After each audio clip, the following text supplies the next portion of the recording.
I didn't realize that Oshawa could rock so hard. That's pretty impressive. Prepare to be amazed. That's our city's slogan. How did you two guys meet originally? Should I be talking into the mic Yeah. at this point? Okay. You get a B on you. It's Canada. It's gone. We met. We became friends at Fanshawe College in music industry arts, and that's kind of originally where we met and started to frequent concerts together. We were into the same music, so it was great. And then from there, we just kind of I was doing like a solo acoustic thing, and I was looking for more members, and I wanted to kind of start a different project. And Renee and I had been really close friends, and she mentioned that she played drums, and I had a drum kit set up in my basement apartment, and she came over and we jammed, and it was amazing. There was really great energy and connection there. We wrote a song, recorded it, and here we are. So was that immediate? Yeah, it was that immediate. We still have the recording of our very first jam session and the song we wrote, and That's awesome. It was great. Were you always thinking two-piece, or did that become sort of the elephant in the room when you jammed together that time? I think it was never. It wasn't something we were kind of like, oh, we should be a two-piece band. I think that everything just kind of happened. Like we were enjoying the music that we were making, and we just progressed that way, and we never felt the need to change anything or I guess basically. I think if we were to do something different, if we added another member, it would have to be a different band. Like this is just kind of we pursued what we really enjoyed and the connection that we had musically as a duo, and then because it's a duo, it's we get asked that question a lot, but it doesn't feel to us like we're missing anything or that we need to add anything more than what it is. Cool. How did you get noticed by E1 Canada? When did that happen? And do you remember your dialogue with them initially? I think initially it was because we had won a radio contest called Rock Search, and that was hosted by 97.7 Hits FM, which is out of St. Catharines.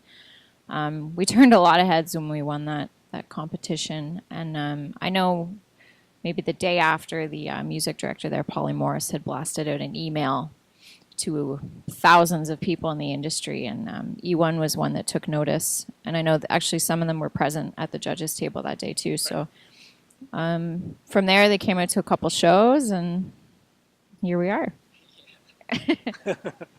That's going to be the end of every question, by the way. Here we are. And here we are.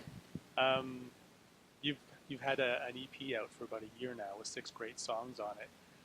I'm going to assume that you're thinking about putting something else out to follow it up. Yeah, I mean, we're always writing. Right. I think even that record was probably written quite a ways before we actually recorded it. So you can imagine we've been sitting on material for about 2 years now, and we still got more coming down the pipe. So we're recording. Cool. And you could probably expect something in next year for sure. Cool.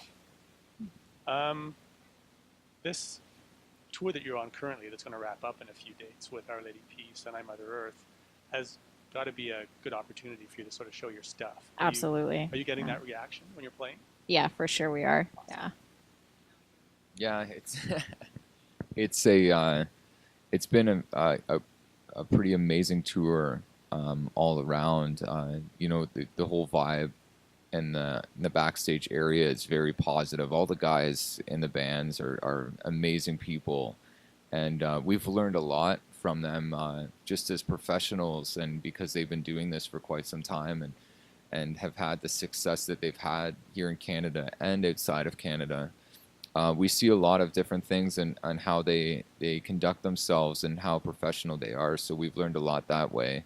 And for us, it's just been an amazing opportunity to perform in front of a lot of their fans and see the connection happen on stage, and we're kind of, for us, we go out there and just kind of do our thing, and if the music is connecting, then it's very powerful for us being on stage to feel that connection coming back, and it has been connecting, Cool. which is we're very fortunate for and very grateful for too, and that's the whole thing for us is always trying to get our music out to new people and to get the exposure that we that is very necessary for us to grow as artists and to grow as musicians, and the goal for us is always something bigger. We'd love to get to an international level, so exposure is definitely a big thing, and this tour has done that for us immensely in Canada, so it's been a very positive experience for sure. Very cool. Aside from your obvious talent, you attracted some pretty cool people to your last EP.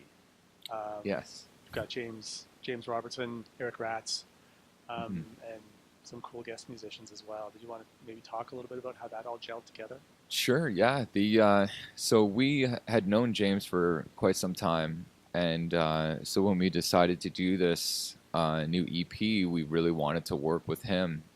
He's a very gifted producer, and he understood our band, and he'd been listening to us independently for a while, so he really knows what we're going for and really connected right away with the music and the idea and the approach for it. So we knew he could properly execute it in the studio to make something great, and Eric Ratz is a fantastic mixer, so we felt the combination of the two would work very well for this release, which did, and then we wanted to dress it up a little bit and have some people that we really respect in the industry as musicians come in and kind of throw like a little bit of texturing, a little bit more kind of like a depth to some of the songs, because I think you need a little bit of that on albums.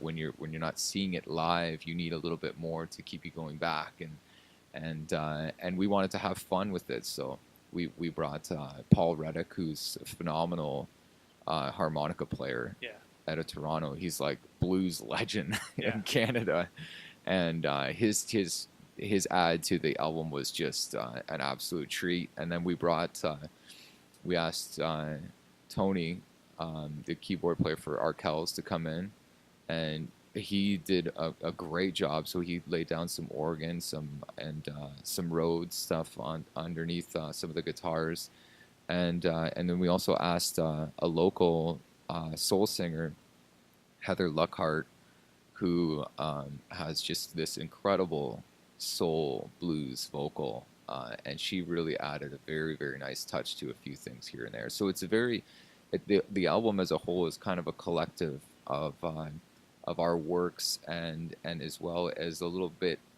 bits and pieces from these other phenomenal musicians and artists. So we're very, very happy how it turned out. I think it was executed greatly by James Robertson and everybody who was involved. Would you go to them again to do your follow-up album, do you think? Yes. Okay. We've had Anthony come in the studio as we're messing around and put some stuff down, and we'll probably call Paul back again. It's it's like we feel like they're very much a part of what we're doing in the studio, but we'll try some things out. If it works, it works. It all depends on how it feels. I'm curious how that cover of Black Betty by Ram Jam came to be. I think it was after a movie we had watched, Without a Paddle. Okay. Have you seen that? No, I haven't seen it, but I love that track. It's a really funny movie. It's like Seth Green, Matthew Lillard. It's like them going out into the woods on a canoe trip from their childhood and stuff. And the credits at the end is Spiderbait's version of Black Betty, which is like this Australian group, and it's got a lot of like banjo in it, but it's very heavy. Yeah. It was very cool sounding, and I remember thinking in that moment, like, wow, this would be a great tune to cover, because everyone knows this song. They know the Ram Jam version more than anything, but we actually went back to the Ledbetter version and had to listen to the very original recordings of it and based it off that, because that was the simplest version of it, and then you can build it from there, right? And it we're having a hard time letting go of it because people keep requesting it. Does it live anywhere physically, or is it just something that's online? Yeah, actually, it's on The Human Element, which was our second record out. Okay, I didn't know that. Yeah. I did some sniffing around for it and couldn't really find it. I didn't look very hard. It's on our website. yeah, We it's have a digital version of it. yeah. I think it just lives on the website now. It's starting to disappear. In your minds, who is rock and roll royalty to you both? Our Lady Peace. I'm Mother Earth. Very good answer. Very good answer. I mean, you look to the classics, I think. You look to Led Zeppelin. You look to, Pink Floyd and all the greats of classic rock. I think currently the rock star is kind of disappearing, but I'd say Dave Grohl is a hell of a rock star. And he's an icon, a legend in himself, and I think he'll go down in history for sure. Do you want to? Yeah, I mean, royalty is a pretty loaded word. It's like, what is royalty really? It's but I think that anything that's very highly influential, I think, deserves that title. Anybody in the past, I think most royalty has been very exposed through the Rock and Roll Hall of Fame sort of thing. Yeah. I personally loved Hendrix as a guitar player, all sorts of different guitar players, old blues players, and that sort of stuff. But I think, yeah, R.L. Burnside, he'd be royalty in my books. Nice. Seeing as this is Halloween, and in the spirit of Halloween, can you share a scary tour story? A tour story. Hey, if you got a story, it can be anything that's scary. So. Yeah, that's actually a good story. But Massey Hall, we found this out after we performed. During our performance, I felt like something was tickling my ear or something, right behind me. And we brought it up with the Our Lady Peace camp, and they told us that there's a lot of ghost stories in Massey Hall. Really? And there had been times before where they played, and it was after hours, and they thought they were seeing people up in the balcony area, but the place was completely empty, and so it was pretty wild after the fact. I was just was there something there behind me doing tickling my ear or something, or was it just the monitor guy running up? I don't know if I believed him or not, because he said 30 people had died in that building. Yeah. And then it got me thinking. Really? Yeah, I know. It's we've never heard of that stuff, but maybe, but I don't know. Apparently the place is haunted. Wow. What can you say about being young Canadian musicians?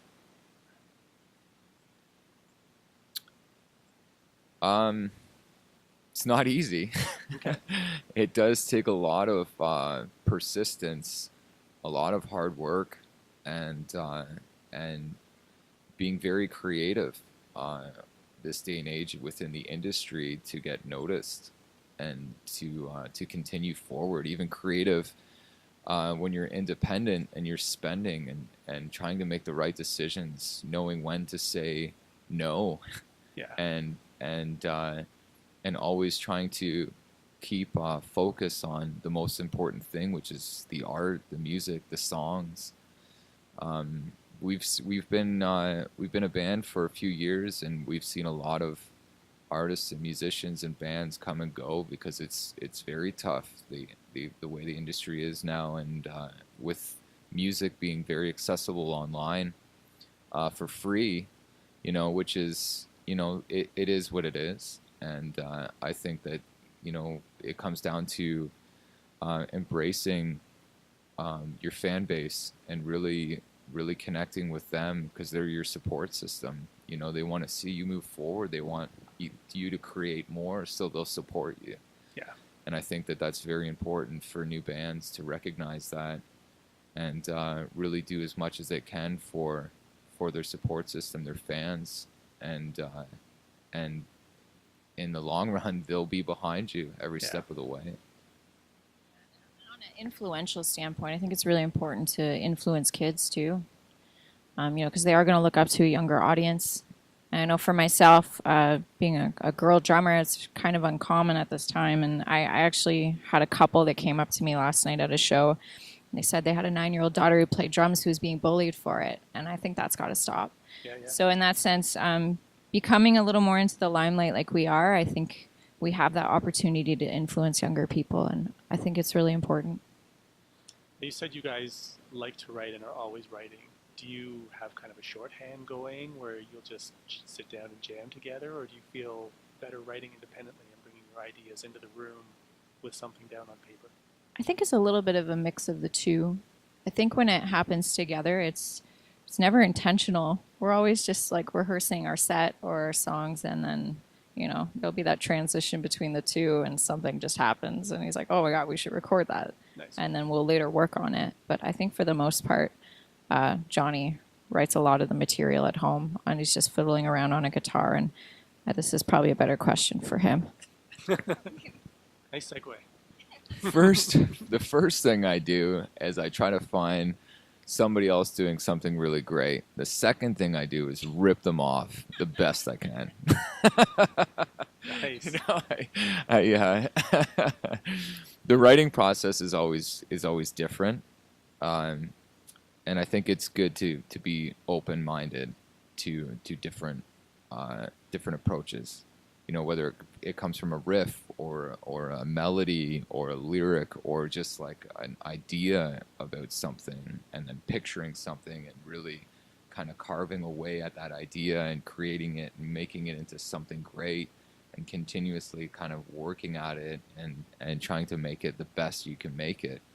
The influence for that can come from all over the place, but the approach is definitely, we are very open to not one specific approach, I think, because then you'd be kind of closing your mind to different ideas and different songs and feels. Like I think that you can kind of get an understanding or a feeling from a writer if they're very one way.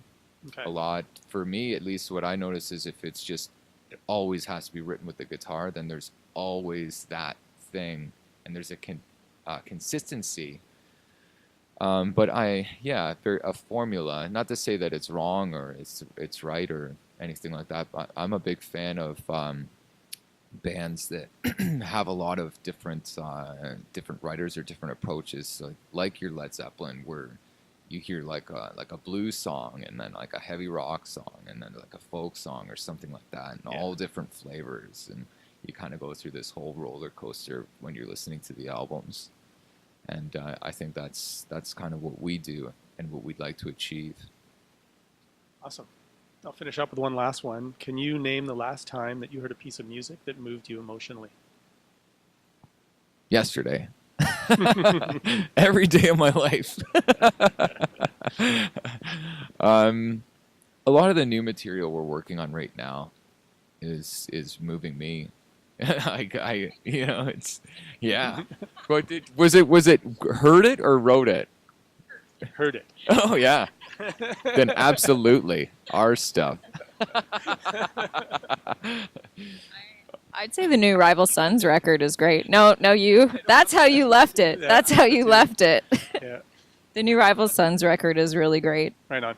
That was something very different, because it is very different than what's coming out right now, and they're going back to that retro sound, and I really love that record. Cool. It's very cool. And Jonny loves his music. Ennio Morricone. Really love his stuff right now. Yeah, you like Well, the I have Betty Flight score? Yeah, the spaghetti westerns, all that sort of craziness. It's really cool stuff. Flute on the new record. Some Jethro influence. Good comeback.